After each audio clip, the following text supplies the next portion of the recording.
Hey, good morning, everybody. My name is Jade Alberts. I'm a small business strategist, influencer, and brand builder from Calgary, Alberta. My passion is helping small businesses grow and succeed. Sharing knowledge and stories is why I started the Facebook Live show, and it is live. So if you do have any questions, please ask them. We will respond to them. If you are asking or watching this after the fact on other social media platforms, please feel free to reach out and we will respond to your questions.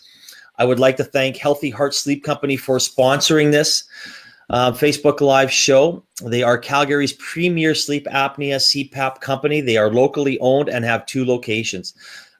So support local. Today's Telling It Like It Is guest is Adette Lacerte, founder of 9 3/4 Coaching. Adette, thank you for joining me. And how are you today? I'm great. Thank you for having me on. I'm so excited for today.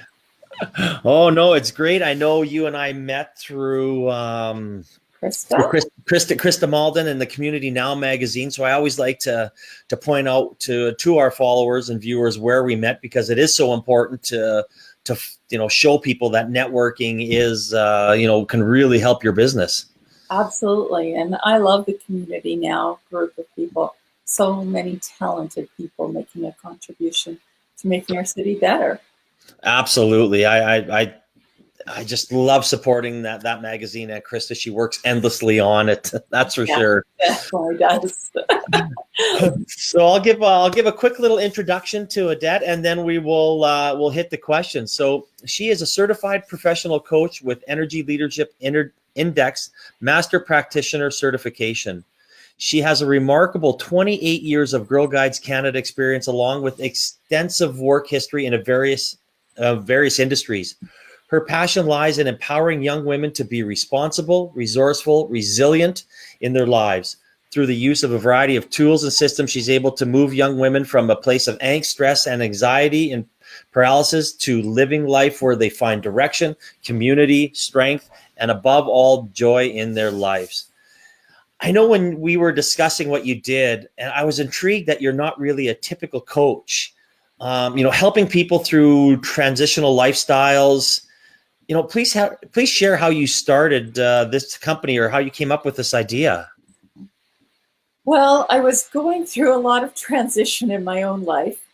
And with the oil and gas turned down, I looked at it as an opportunity to see what I wanted to do and what was important for me. So I did a lot of personal inward looking. Yep. And I realized that what I really love to do was a lot of the things I do in Girl Guides, the coaching and the mentoring of the girls. So I looked at what does that mean in an economic manner? Where does that lead to in a role? And I discovered it really was coaching. And from there, I looked at, well, what part of coaching do I want to be? Because I could go into all sorts of, like, we hear executive coaches and sports coaches and those sorts of things, but that didn't resonate with me because my passion lies with helping young women. And I really discovered that through the Girl Guide program. And so I was like, well, I know when I was their age, when I was that 15, going up into my 25 years of age, I was in such a turmoil and transition, and I didn't know where to go or how to move forward. And I love my parents dearly, but my goal of what I saw for myself, they didn't reflect that. And none of their friends or family reflected that either. I wanted something different. There wasn't a mentor or a coach available to me. And so I essentially became the thing that I wanted so much in my life. And I see it being missed in the girls program. With guiding, I can do a lot of things in the program, but I can't do the one-on-one work to move the girls forward in a more powerful way. So this was the opening, the niche that I felt that I was best suited to be in, to serve. No, that's very interesting. I know both of our girls, our oldest Rhea, who's 12, and Grayson, who's still in, and she'll be graduating into Girl Guides next year from. So I get, and I know they both love it, and it is something that has been an important part of their lives. And we see as our daughters get older that they are having different types of stress and anxiety and things. So that one-on-one management is something great, and you've got a lot of resources to look back, especially over your last 28 years. But how do you help people manage their stress and anxiety, these young girls? So there's a variety of tools that I use. And some of them are more common things about, we talk about managing stress through diet and exercise and sleep. And those are very common things.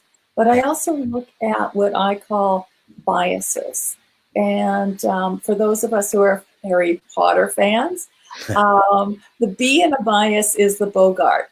And so that's that voice that's talking to you. It's the worst of your fears. And it's talking to you and saying, you're no good. Who do you think you are? And so we start addressing that voice and putting some parameters around it and ways for managing it. But then we also look at how real the other barriers are. So there's assumptions and interpretations, and there's society's values. And sometimes we interpret those things and we make them real, and we put them as a barrier for ourselves. And those cause us a lot of stress and anxiety in our lives. We think we can't do something because mom and dad say that we can't do it, or society says we can't do it, or we saw that it didn't work before. And so we want to look at how real is that and how can we change that in our lives. So there's a variety of other tools I use coming from different modalities. I do some tapping techniques. I do some journaling techniques. I'm really big on the journaling. Mm-hmm. So there's lots of different elements that I put into play right now. Oh no, I mean that is great. I mean, I've know we've as our daughters get older, we're coming into more of these types of issues too. So journaling is one that, as Kathy and I research and look at different things, that's something that we have both our daughters doing. So that's reassuring to know that we're doing something right, and hoping that writing it down obviously must make such a big difference for them. It certainly does. Yeah, it's a huge motivator. And I journal regularly as well because it helps me on my day-to-day activities and get things focused, but it also takes the stress off my brain.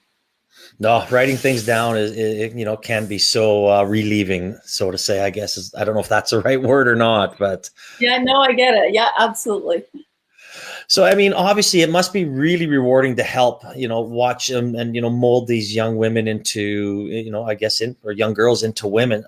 Can you share an example of someone that you've worked with and how it's turned out? Yeah, absolutely. It's a really funny event, but it occurred a while back. I was traveling with girls because that's what I do with my older girls, is I always encourage travel. Yeah. And we happened to be in Paris and, well, in Versailles, and there was a light and sound show in the evening. Very happy to experience it. But her camera had stopped working, and her anxiety was raising, and she was getting so stressed and upset. And so I just Yeah. kind of took her inside, and we had a conversation. And the conversation was all of like 2 minutes. And it was like, I understand that your camera's not working. Don't worry about it. There will be lots of pictures. We will share all of our pictures. I want you to take in everything that your camera can't take in. What does it smell like? What does it sound like? How does it make you feel? If you can touch something, what is the sensation on your fingers? And I knew she was a big journaler. And I said, and tonight I want you to go and write those things down in your journal. All of those things that your eyes can't capture, your camera can't capture. Journal those things. And then I just kind of let her be because it could calm her down enough. And the weird thing is like 15 or 20 minutes later, she came back to me and she said, thank you. And it was just 2 words. That was all. And I was like, yes, yes, she got it. Because sometimes we get so caught up in the moment of something not working that we forget to have a look at, well, what is opened up for us, what is possible in the space of this door being closed. What else can I have? And she, if you ask her to this day, what is her favorite moment from that entire trip, and we were gone for 2 weeks, she will say that moment in time because she heard it. She smelt it, she felt it. She had all those sensations, and they're now rooted in her psychology, in her brain, and in that. Well, and that's a great story. I love that, especially that you're able to take someone and calm them down, which is priceless in its own world. But having somebody, and we're in such I guess, a selfie world, and everything has to be chronicled, and it has to have us in the picture. And maybe at that time there wasn't, but so many people just have to get over that type of thing. And I'm bad at it too. Oh, Oh, I got to yeah, post this. I got to get it absolutely. out there. I got to put it on there. And that shouldn't be the focus of our lives, or what it should be is, as I say, Facebook parents or Facebook people. It's what's right beside us, and what's sometimes right in front of our face is what we need to enjoy. Absolutely. Oh, Absolutely. you're 28 years of being a range leader with Girl Guides is super impressive. When I told our girls we were doing this, and you're one of the leaders that takes the trips with them, they were excited, saying, "Oh, well, maybe one day we'll be able to actually go with her." Where Yeah. does your passion come to stay involved with Girl Guides? Well, I had done 9 years as a youth, and then I left, and it was, school work. It was when I went into the working world, it kind of, I was on shift works and it didn't work.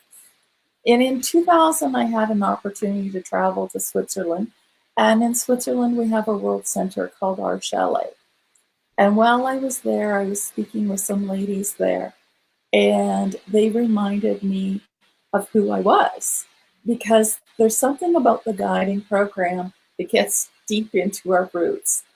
It has certain values, values about caring for our environment, caring for myself, caring for others, and doing my best. I made a promise, and our promises changed over the years, and they're all good promises, but I promised to do my best. Mhm. And I promise to take care of my environment. One of the new phrases that I love in our promise is that I promise to take action for a better world. And I needed to come back and give back what I had gained. And one of the reasons I moved into the older group, because when I first came back, they had me with guides, and I love guides. They're wonderful. They're the girls who are 9 to 11, but it was the older girls that resonated more with me, because I remember that's the age that I needed support. That wasn't my parent, that was another adult that I could trust and rely on, and who could, move me to that next level.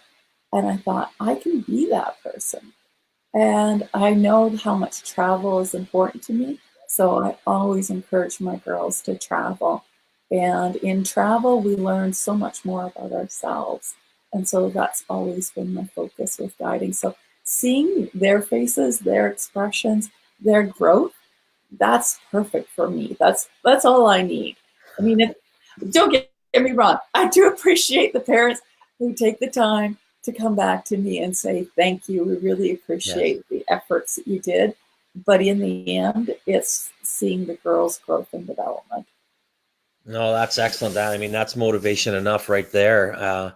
Again, joining me is Adette Lacerte of 9 3/4 Coaching. You can click on her link in the comments section. It goes directly to her website. So, Adette, what is, I know you kind of did a new logo. I love it. But what's Thank next you. for you? I am doing some workshops right now. They are conquering exam stress workshops. I have one this weekend on Sunday in my home. I have a home studio, and we'll be doing 2 hours of everything you need to know to conquer the upcoming exam stress that's coming in. And I'm working on taking that same program and putting it live onto some live webinars that I can do with people around the world. Nice. Because the material and content in this workshop is outstanding. There are some tools for everybody, and I'm just super excited for it. So yeah, that's my big goal right now. Oh, that's exciting, especially putting it out there and sharing it with the world, because I mean, honestly, that's one of the most important things. I mean, as we gain all this knowledge and this experience in life, our ups and our downs, and sharing it with people and trying to help people is, it's one of the, key pillars of what I truly believe in. It's why I started this. It's why why we go to Founders Coffee and have people come together to share their experiences and help each other. So that's awesome to hear that you're going to be putting it onto webinars and sharing it with more people. That's awesome. Yeah, pretty excited. Oh, absolutely. So I always end up with one question. I mean, and it's the same question with everybody. And if you've had one piece of advice for a small business, a startup, or an entrepreneur, Adette, what would it be? It would be to treat it like a business. It is not a hobby. You got to work this thing. You got to spend the time, and don't just oh yeah, I work from home, so therefore I can do all these chores. You got to really focus in. This is your business, and like one of my CAPS members says, you got to do the freaking work. Yes. And you got to put your time in and be devoted to it. If you treat it like a hobby,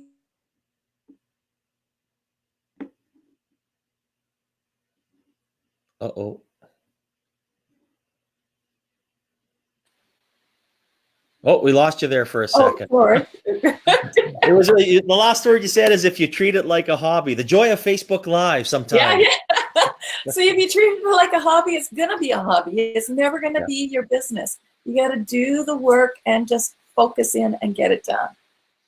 Oh, absolutely. I know it's, I totally 100% agree with that. So many people that, I mean, I've been working from home for so long that it's, I have a nice routine and I know what to do, and I get out of the house, I make sure, but you cannot treat your business like a hobby. If it's going to be a part-time thing and I'm going to take another gig here, or I'm going to try some sidebar businesses, your main business will never succeed. And working on it full time still is no guarantee that it will succeed. So that is great advice.